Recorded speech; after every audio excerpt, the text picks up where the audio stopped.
जय हो लक्ष्मी नारायण की। अनंत चतुर्दशी पर सृष्टि के संचालक भगवान श्री हरि विष्णु के अनंत रूप की पूजा की जाती है। हिंदू धर्म में इस पर्व का विशेष महत्व है। अनंत चतुर्दशी पांचांग के अनुसार भाद्रपद माह के शुक्ल पक्ष की चतुर्दशी तिथि को मनाई जाती है। इस साल अनंत चतुर्दशी 28 सितंबर 2023 को पड़ रही है। अनंत चतुर्दशी को अनंत चौदस के नाम से भी जाना जाता है। अनंत चतुर्दशी के दिन ही 10 दिवसीय गणेश उत्सव के बाद गणपति का विसर्जन भी किया जाता है। मान्यता है कि अनंत चतुर्दशी के दिन व्रत रखने और पूजा करने से भगवान की कृपा से जीवन में दुखों का नाश और शुभता का आगमन होता है। अनंत चतुर्दशी पर भगवान विष्णु की पूजा के बाद लोग बाजू में एक धागा बांधते हैं जिसे अनंत सूत्र या रक्षा सूत्र कहा जाता है। इसमें 14 गांठ होती है। लेकिन क्या आप जानते हैं कि क्या होता है अनंत सूत्र और क्यों होती है इसमें 14 गांठ? आइए जानते हैं इस अनंत सूत्र के 14 गांठों का रहस्य। अनंत चतुर्दशी के दिन पूजा के बाद बाजू में बांधे जाने वाले अनंत सूत्र में 14 गांठ होती है। शास्त्रों के अनुसार ये 14 गांठ वाले सूत्र को 14 लोकों का प्रतीक माना जाता है। अनंत सूत्र के प्रत्येक गांठ प्रत्येक लोक का प्रतिनिधित्व करते हैं। साथ ही इसे भगवान विष्णु के 14 रूपों का भी प्रतीक माना जाता है। कहा जाता है कि 14 लोकों की रचना के बाद इनके संरक्षण व पालन के लिए भगवान 14 रूपों में प्रकट हुए थे और अनंत प्रतीत होने लगे थे। इसलिए अनंत को 14 लोकों और भगवान विष्णु के 14 रूपों का प्रतीक माना जाता है। इतना ही नहीं, रेशम या कपास से बना ये सूत्र आपकी रक्षा भी करता है, इसीलिए इसे रक्षा कवच भी कहा जाता है। पूजा के बाद इसे बाजू में बांधने से व्यक्ति को भय से मुक्ति मिलती है और पाप क्रम नष्ट हो जाते हैं। मान्यता है कि जो व्यक्ति पूरे 14 वर्ष तक अनंत चतुर्दशी का व्रत करता है, पूजा पाठ करता है और 14 गांठ वाले इस अनंत सूत्र को बांधता है, उससे भगवान विष्णु की कृपा से वैकुंठ की प्राप्ति होती है।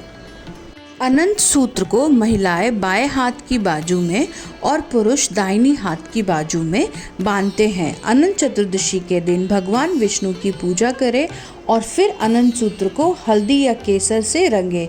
इसके बाद सूत्र में 14 गांठें लगाएं और भगवान को अर्पित कर दें। फिर ओम अनंताय नमः का जाप करें और इस सूत्र को बाजू में बांध ले। सूत्र को रात्रि में सोते समय उतार देना चाहिए और अगले दिन नदी में प्रवाहित कर देना चाहिए।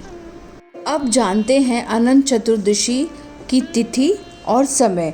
अनंत चतुर्दशी साल 2023 में 27 सितंबर यानी कि बुधवार रात 10:20 से चतुर्थी तिथि शुरू होगी और 28 सितंबर गुरुवार को शाम 6:49 तक रहेगी।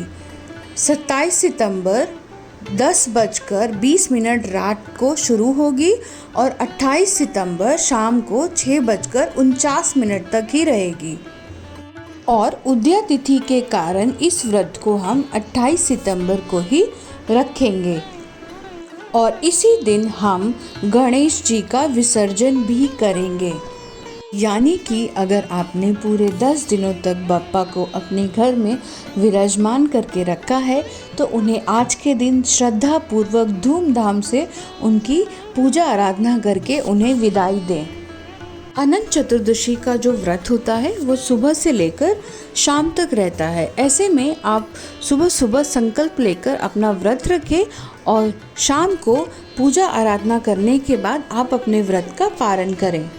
और हाँ, इस दिन से जुड़ी कुछ और जानकारी, जैसे कि इस दिन सूर्योदय का जो समय रहेगा वो 6:21 रहेगा। सूर्यास्त का जो समय रहेगा वो शाम को 6:14 तक रहेगा। पूजा का जो सबसे शुभ मुहूर्त रहेगा वो होगा 6:12 से शाम 6:49 तक। अब बात करते हैं गणेश विसर्जन के शुभ मुहूर्त की। तो उस दिन जो सुबह का समय रहेगा वो 6:12 से 7:40 तक आप सुबह विसर्जन कर सकते हैं। दोपहर का जो मुहूर्त है वो 10:40 से दोपहर 3:11 तक कर सकते हैं। शाम का जो मुहूर्त रहेगा वो 4:40 से 6:11 तक, और रात को जो मुहूर्त रहेगा वो 6:11 से रात 9:11 तक। तो आप गणेश जी का अगर विसर्जन करेंगे तो इन्हीं 4 किसी भी मुहूर्त का जो समय है इन्हीं में से करें, क्योंकि इनको ही सबसे शुभ मुहूर्त और अति उत्तम माना गया है। भगवान श्री गणेश सभी तरह के विघ्न हरने वाले देवता हैं। भगवान गणेश के मंत्रों का जाप करना अति शुभ माना जाता है। तो हो सके तो उस दिन आप कुछ आसान से गणेश मंत्रों का भी जाप ज़रूर करें, जैसे कि ओम गण गणपतये नमः, श्री गणेशाय नमः।